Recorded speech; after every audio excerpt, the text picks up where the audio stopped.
ഒരമ്മ ഒരു കുഞ്ഞിനൊരു കഥ പറഞ്ഞു കൊടുക്കുന്നു. പണ്ട് പണ്ട് ഒരു ആനയുണ്ടായിരുന്നു. ആനയ്ക്കൊരു പാപ്പാനുണ്ടായിരുന്നു. ഇവരെല്ലാ ദിവസവും കുളിക്കാൻ പോകുമായിരുന്നു.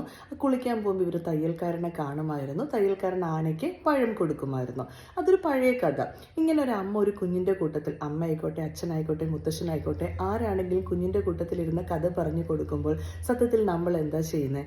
ആ കുഞ്ഞിൻ്റെ ഡെവലപ്മെൻറ്റിലുള്ള ഇമാജിനേറ്റീവ് പവർ, തോട്ട്സ്, ആ കുഞ്ഞിന് നമ്മൾ ഓരോരോ ഒരു ഒരു ഒരു ഒരു പോയിന്റ് ഇട്ട് കൊടുക്കുകയാണ്. അപ്പോൾ കുഞ്ഞിൻ്റെ ഇമാജിനേഷൻ വഴി അത് ചിന്തിച്ച് കുഞ്ഞിന് പല കാര്യങ്ങളും മനസ്സിലാക്കി കൊടുക്കുകയാണ് നമ്മൾ ചെയ്യുന്നത്. അപ്പം നമ്മൾ അറിഞ്ഞും അറിയാതെ നമ്മുടെ കുഞ്ഞുങ്ങളോടൊപ്പം ഇരുന്ന് ചെയ്യുന്ന ഓരോ കാര്യങ്ങൾക്കും അത്രയും സിഗ്നിഫിക്കൻസ് ഉണ്ട്.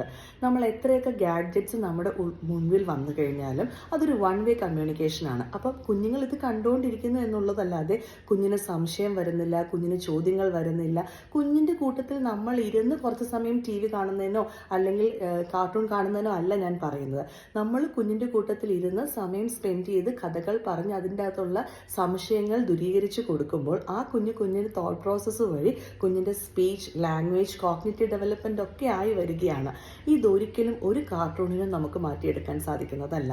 And the most important thing is, ഇങ്ങനെ ഗാഡ്ജറ്റ്സിൽ മുഴുകിയിരുന്ന് പോകുന്ന കുഞ്ഞുങ്ങൾക്ക് സ്പീച്ച് ഡെവലപ്മെൻ്റൽ ഡിലേ, അതോടൊപ്പം തന്നെ വെർച്വൽ ഓട്ടിസത്തിൻ്റെ ഇൻസിഡൻസ് കൂടുകയും ചെയ്യുന്നു. ചിന്തിക്കൂ, നമ്മൾ ഓരോരുത്തരും പ്രവർത്തിക്കൂ.